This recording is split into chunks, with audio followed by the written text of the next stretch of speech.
வியாபாரம் செஞ்சு எல்லாம் முடிஞ்சு ரசூலாங்களை சந்திக்க வராங்க. கடுமையா வாசமாயிக்குது. அப்ப மஹியம் என்றாங்க ரசூலா. என்ன வாசம் அடிக்குதுன்றாங்க. தஸவ்வஜ்து கல்யாணம் முடிச்சிட்டான் அல்லாஹ்வின் தூதரேன்றாங்க. எப்படி ஹிஜ்ரத் எப்படி நாங்கள் எப்படி கேட்போம் தெரியுமா? எல்லாரும் சேர்ந்து உண்டாத்தானே மக்காலிந்து வந்தோம், கல்யாணத்துக்கு செல்லப்படாதா அப்படித்தானே கேட்டிருப்போம். எல்லாரும் சேர்ந்து ஊரை விட்டு வரக்குள்ள உண்டா வந்தோம், கல்யாணத்துக்கு நீங்க மட்டும் தானே. அப்படி எல்லாம் ஒண்ணும் இல்லை. இஸ்லாம் அப்படி சொல்லல. மஹியம் என்னன்னு கேட்கிறாங்க. என்னடா தஸவ்வஜ்து கல்யாணம் முடிச்சிட்டு அல்லாஹ்வின் தூதரே. அப்படியா? அப்ப எவ்வளவு மகர் கொடுத்தீங்க? நான் இவ்வளவு நவாத்தும் மின் தஹப் தங்கத்துல கொஞ்சம் இவ்வளவு கொடுத்தேன். நான் எவ்வளவு வசதி வந்து கொஞ்சம் தங்கம் கொடுத்தேன், ஒரு 20,000 வைங்கள நம்ம கணக்குல அதை கொடுத்தேன்றாங்க. ரசூலாங்க பாரக்கல்லாஹு லக், அல்லாஹ் உனக்கு பரக்கத் செய்வானாக. அவுலிம் வலவு பிஷார், ஒரு ஆட்டை கொடுத்தா வலிமா கொடுங்க. ஏன் அட அர்த்தம் எனக்கே தெரியாது கல்யாணம் நடந்தது. அப்ப சாப்பாடு கொடுத்தா தான் ஊருக்கு தெரியும் கல்யாணம் நடந்தேன்னு சொல்லி, அதனால வலிமாவை கொடுங்க நாங்க ரசூலாங்க. அதுக்கு பின்னால் ஒரு ஆட்டையாவது கொடுத்து வலிமா கொடுங்கன்னு ரசூலுல்லாஹி அப்துர் ரஹ்மான் பின் வலிமா கொடுக்குறாங்க. வலிமா கொடுத்தாங்க, ஹதீஸ்ல வரல, வலிமா கொடுக்க சொன்னாங்க. அப்ப கொடுத்தாங்கிறத நம்ம விளங்கணும். அப்ப அன்புள்ள சகோதரர்களே, அப்ப நாங்க இதை பார்க்கிறோம்.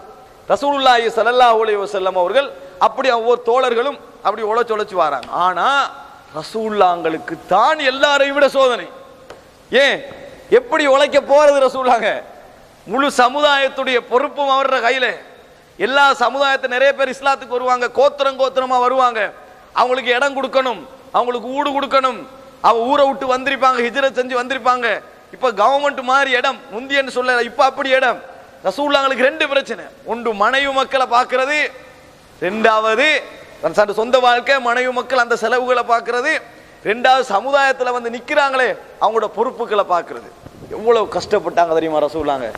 அவங்க வந்தவங்களுக்கெல்லாம் முதலாவது இடம் பள்ளியில முன்னிடம் தான். இடம் இல்லையே, பள்ளியில முன்னுக்கே இருப்பட்டுவாங்க, அங்கதான் இடம். சுஃபா வாசிகள் அஹ்லு சுஃபான்றது தானே. அவங்க எல்லாம் பள்ளி இடம் இல்லையா, அங்கிருந்து வந்தாங்களா முன்னுக்கு வந்து இருந்து கொள்வாங்க. அங்கதான் அவங்க தூங்குறது, அங்கதான் எழும்பு. 70க்கும் மேற்பட்டவர்கள் இருந்தார்கள்.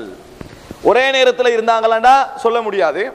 அதாவது ஆனா 70க்கும் மேற்பட்டவர்கள் இருந்தார்கள். ஒரு குறிப்பிட்ட எண்ணிக்கையில் அவங்க தான் இருப்பாங்க. அங்க அவங்களுக்கு என்ன செய்வாங்கன்னா, அன்சாரிகள் வந்து ஈச்சம்பழங்களை கொண்டு வந்து கொழுகி விடுவாங்க, அவங்க தின்றதுக்காக சாப்பிட்றதுக்காக. ரசூலுல்லாஹ் தொழுகிற நேரத்துல எல்லாம் வலது இடதா விழுவாங்க பசி காரணமாக. அதுல அப்படிப்பட்டவர்கள் அபூ ஹுரைரா ரலியல்லாஹு அன்ஹு ஒருத்தராக இருந்தார். ஆனா அவர் தான் கூடுதலா ஹதீஸ் அறிவிச்சவர், கூடுதலா ஹதீஸ்களை அறிவித்தவர். அப்படி கஷ்டப்பட்டாங்க ரசூலுல்லாஹ். இதனால உருகிக்கண்டே இருந்தாங்க. எந்த அளவுக்கு ரசூலுல்லாஹ் ஆகுறாங்கன்னா, அரசாங்க ரீதியா கடன் படுறாங்க. பிலால் ரலியல்லாஹு அவங்களை தான் கடன் வாங்க அனுப்புவாங்க. உதாரணமா ஒரு ஆள் வந்துட்டாரு, திருமிதியில வர செய்தி, ஒரு ஆள் வந்துட்டாரு, அவருக்கு குடும்பம் இல்லை, ஒண்ணும் இல்லை, வசதி இல்லை, சாப்பிடணும், உடுப்பு தேவை. என்ன பிலால் ரலியல்லாஹு கூப்பிடுறாங்க ரசூலுல்லாஹ், யாரையா பேத்து கடன் எடுத்துட்டு வரேன்மா அப்படின்னு. பிலால் ரலியல்லாஹு போவாங்க. இது யாருக்காக வேண்டி? தனக்காக வேண்டிய இல்ல, அரசாங்கத்துக்காக வேண்டி ரசூலுல்லாஹ் பொறுப்பெடுக்கிறாங்க.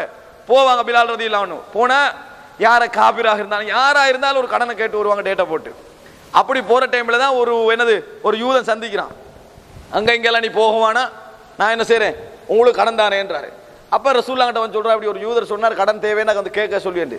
அப்ப ஒரு தேவை வந்த உடனே ரசூலுல்லாஹ் என்னை அனுப்பினாங்க. நான் யூதர்கிட்ட போய் அந்த கடனை எடுத்துட்டு வந்து, நான் பொது எல்லாம் அதாவது ஏறி அதானுக்காக பாங்கு சொல்வதற்காக மேலுக்கு ஏறினேன். ஏறுற நேரத்தில் அந்த யார் யூதம் வந்தான். வந்து எவ்வளவு நாள் மிஞ்சிக்கிறேன்னு தெரியும் தானே, எங்க 2 பேருக்கு இடையில எவ்வளவு நாள் மிஞ்சிக்கிறேன்னு தெரியும் தானே. அந்த நாளுக்குள்ள என்ன செஞ்சிடணும், கட்டிடணும். இல்லைன்னா ஏற்கனவே பழைய வாழ்க்கைக்கு நீங்க போக வேண்டி வரும். பிலாலே அப்படின்ட்டு போயிட்டான். பிலால் சொல்றாரு, எல்லா மனிதனுக்கு ஏற்படுற அந்த பலவீனம் பயம் எனக்கும் ஏற்பட்டது. எல்லாம் முடிஞ்சு ரசூலுல்லாஹ் கிட்ட சொன்னேன், எப்படி தெரியுமா, அல்லாஹ்வின் தூதரே, எனக்கும் வசதி இல்லை, உங்களுக்கும் இதை அடைக்கிறதுக்கு வசதி இல்லை. அதனால நான் கொஞ்ச காலம் ஊரை விட்டு ஓடி போறேன். எனக்கு வசதி கிடைச்ச பின்னால நான் வருகிறேன், அது போற கொடுக்குறேன். ரசூலுல்லாஹ் ஒன்னும் சொல்லல, வழி இல்லை ரசூலுல்லாஹ்களுக்கு. ஒரு அரசாங்கத்தை ரசூலுல்லாஹ்ட 2வது கட்டத்தை நான் உங்களுக்கு சொல்றேன், வழி இல்லை ரசூலுல்லாஹ்களுக்கு. அப்ப ரசூலுல்லாஹ் அமைதி ஆகிக்கிறாங்க. பிலால் போறாங்க. சொல்றாரு, பிலால் நான் தூங்கினேன், தூக்கம் போகல, சரியா அதாவது அதிகால வேலை நெருங்குற நேரத்தில் எனது அம்பு ஏட பொருட்கள் எல்லாம் எடுத்துக்கன்னு நான் போறேன். எப்படி இருக்கும், மதீனா விட்டு போனா அவங்களுக்கு, மக்காவை விட்டு மதீனா விட்டு போறாங்க. அப்படி இடையில போறாங்க. போற நேரத்தில் ரசூலுல்லாஹி ஸல்லல்லாஹு அலைஹி வஸல்லம் அவர்களுக்கு ஒருவரிடம் இருந்து அன்பளிப்பு வந்து சேருது, பெரிய ஒரு அமௌண்ட் ஒன்று வந்து சேருது. நாங்க என்னம்மா எங்க மனிதன் பழக்கம் என்ன தெரியுமா, அப்படி வந்து சேர்ந்தா அவர் போயிட்டார் தானே, அவர் 1 வருஷத்துக்கு பிறகு வருவார், நாங்க இன்ஷால்லா அவர் புறவு கொடுப்போம் போதா இதை இங்க வேலைகளை பார்ப்போம் அப்படின்னு தான் நினைப்போம். ரசூலுல்லாஹ் முதலாவது ஆள் அனுப்புறாங்க பிலாலை தேடி. முதல்ல ஆள் அனுப்புறாங்க. அப்போ அவர் பின்னால விரட்டிட்டு போய் பிலாலுடைய நிறுத்தி நபி அவர்கள் உங்களை வர சொல்கிறார்கள்.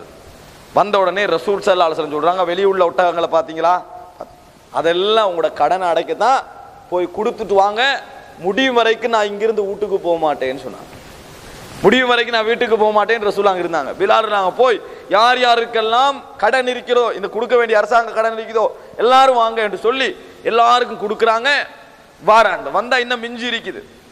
ரசூல் அங்க கேட்கிறான் பிலால்கிட்ட, முடிஞ்சிட்டான்னு சொல்லி. இன்னும் முடியல அல்லாஹ்வின் தூதரே, என்னைய அதுல இருந்து என்ன செய்யுங்க, நீங்க வைங்க, நான் அது வரைக்கும் வீட்டுக்கு போக மாட்டேன்றாங்க. இப்படி 2 நாள் நடக்குது. முழுமையாக கொடுத்து முடிந்த பின்னால் தான் நபி அவர்கள் வீட்டுக்கு போனார்கள். அரசாங்க கடன்.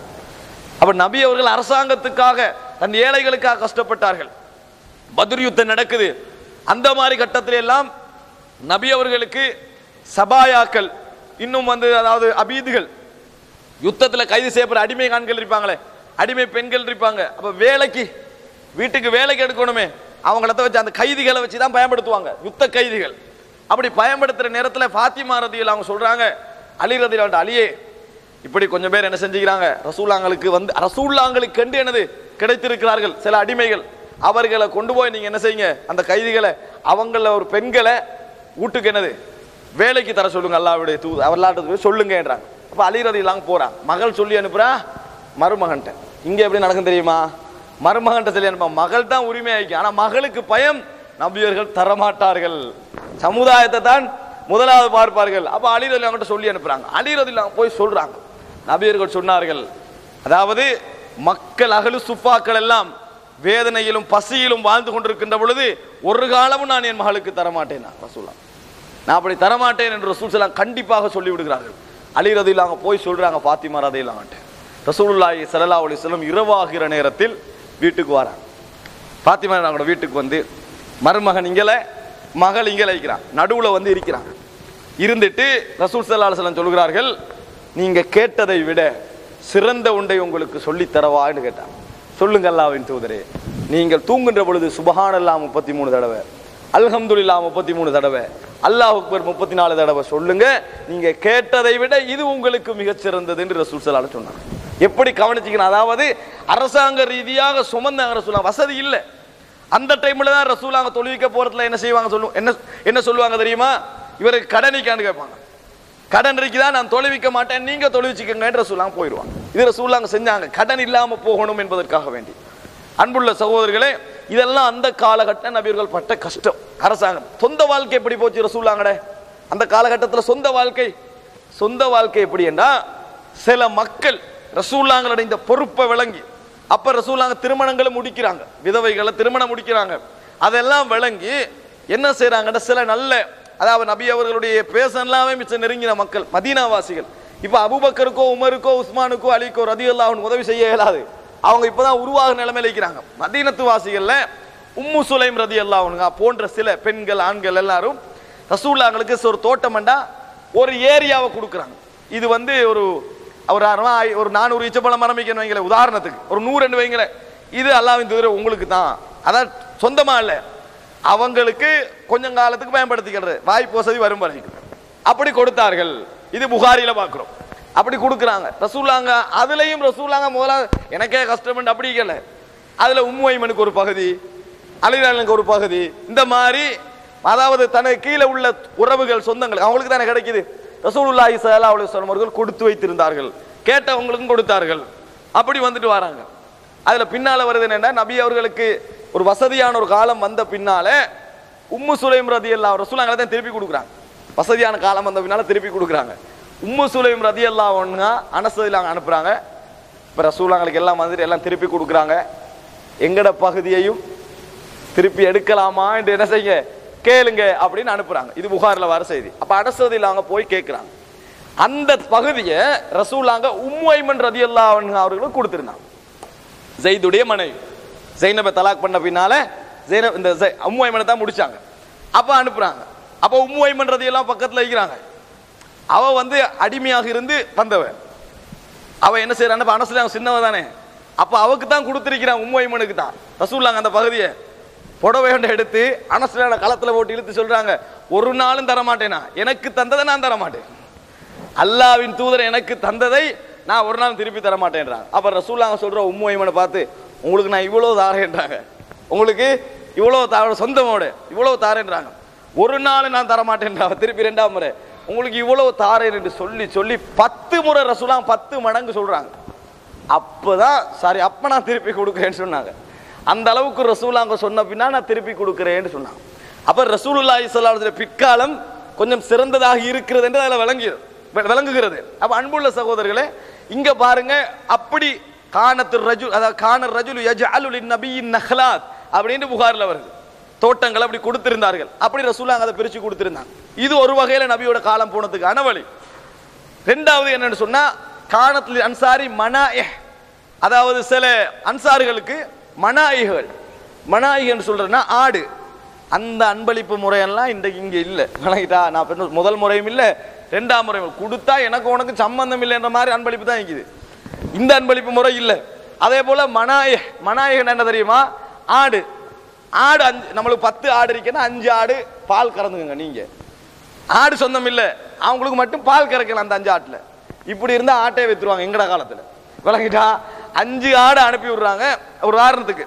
இப்படி ரசூலுல்லாஹ்களுக்கு அன்சாரிகள் சிலவங்க ஆடு ஒதுக்கி இருந்தாங்க. அது ரசூலுல்லாஹோட வீட்டுக்கு தலை வரும், ரசூலுல்லாஹ் எடுப்பாங்க, அதை பாலை கறந்துட்டு என்ன செஞ்சிருவாங்க, அனுப்பிடுவாங்க. அன்சாரிகள் கொடுத்திருந்தது. ஏன்னா அப்பதான் ரசூலுல்லாஹோட வீட்டும் கவனிக்கப்பட்டது. வீட்டுக்கு இந்த அகலு சுப்பாக்கள் அவங்க இங்க வந்தாலும் இதில் தான் கவனிப்பாங்க. இது 2ஆவது முறை. ரசூலுல்லாஹ்வுடைய வருமானம் போனது எப்படி, இதைத்தான் ஆயிஷா ரலியல்லாஹு அன்ஹா சொல்றாங்க, 1 மாதம் போகும் 2 மாதம் போகும் வீட்டில் அடுப்பே எரிஞ்சிருக்காது, வீட்டில் அடுப்பே எங்களுக்கு எரிஞ்சிருக்காது.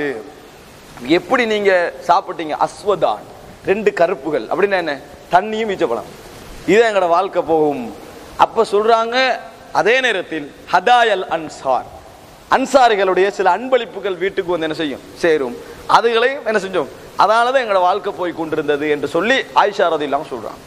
இது ரசூல் ஸல்லல்லாஹு அலைஹி வஸல்லம் அவர்களுடைய 2ஆவது காலகட்டம். இந்த நேரங்கள்ல தான் அந்த சுஃபாவாசிகள் தொழுகிற நேரத்தில் திடீர்னு கீழே விழுந்துருவாங்க, தாங்க இயலாம. ரசூலுல்லாஹ் தொழுது முடிச்சன சொல்லுவாங்க, அல்லாஹ்வின் தூதரே, நம்ம தின்ற காய்ந்த ஈச்சப்பழங்கள் வயிற்றையெல்லாம் எரிச்சிட்டு, தொடர்ந்து திண்டா வயிற்றையெல்லாம் எரிச்சிட்டு, தோலையெல்லாம் இந்த உடுப்பெல்லாம் எரிக்குது, ஏதாவது சாப்பாடுகள் இல்லையா அப்படின்றாங்க. அதாவது இறைச்சி எல்லாம் போட்டு ஒரு சாப்பாடு அப்படி தான் கேட்குறாங்க, பல கஷ்டம். அப்ப இஸ்லாத்தை ஏற்றுக்கொண்டு தான் வந்திக்கிறாங்க. அப்ப ரசூல் ஸல்லல்லாஹு அலைஹி வஸல்லம் சொல்றாங்க, அல்லாஹ்வின் மீது ஆணையாக, லவ் அஜிது லக்கும் லஹ்மன் ல அஷ்பஅதுக்கும் மின்ஹு, இறைச்சி எல்லாம் இருந்திருந்தா முதலாவது உங்களுக்கு தான் நான் தந்திருப்பேன், முதலாவது உங்களுக்கு தான் நான் தந்திருப்பேன். என்றாலும் அபுஷிரு, நன்மாராயம் சுபசோபனம், ஒரு காலம் வரும் ரோம பாரசீகம் உங்களுக்கு கீழ் வரும் என்றார்கள். அதான் ரசூலுல்லாஹி ஸல்லல்லாஹு அலைஹி வஸல்லம் சொல்லி கொண்டிருந்தது. அன்புள்ள சகோதரர்களே, இது 2ஆவது நபியோடைய காலம் போன கஷ்டமான கால பகுதி மதீனாவில்.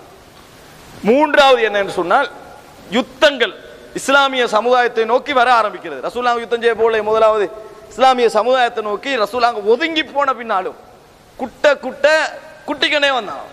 குனியலாம் தானே, குனிய குட்டிக்கனே வந்தாங்க.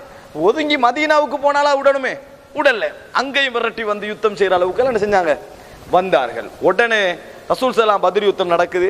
அந்த பத்ர் யுத்தத்தில் எல்லாரையும் விடுதலை செய்தார்கள். அல்லாஹ் கண்டிச்சாத யுத்தம் என்றது உழைப்பையும் விட மேலான ஒரு உழைப்பு தான் அது. ஏன், அல்லாஹ்வுக்காக வேண்டி உசுரை முன்னுக்கு வச்சு என்ன செய்யறது, யுத்தம் செய்யறது, உயிரை முன்னுக்கு வச்சு யுத்தம் செய்யறது. உழைப்பை விட கீழே பாத்திரம் வெட்டி சண்டை பிடிச்சி தானே எடுக்கிறோம் அப்படி சொல்ல இயலாது. அப்படி சொல்லணும், அப்படி அது லேசானது தானே அப்படியே நினைச்சோம்னா, இப்போ இலங்கையில் கவர்மெண்ட்ல இராணுவத்துக்கு கூப்பிடுறான், நாங்களாம் போய் சேர்ந்துருவோமா, 30,000 கிடைக்கும், 30,000 40,000 ஊடெல்லாம் கிடைக்கும்.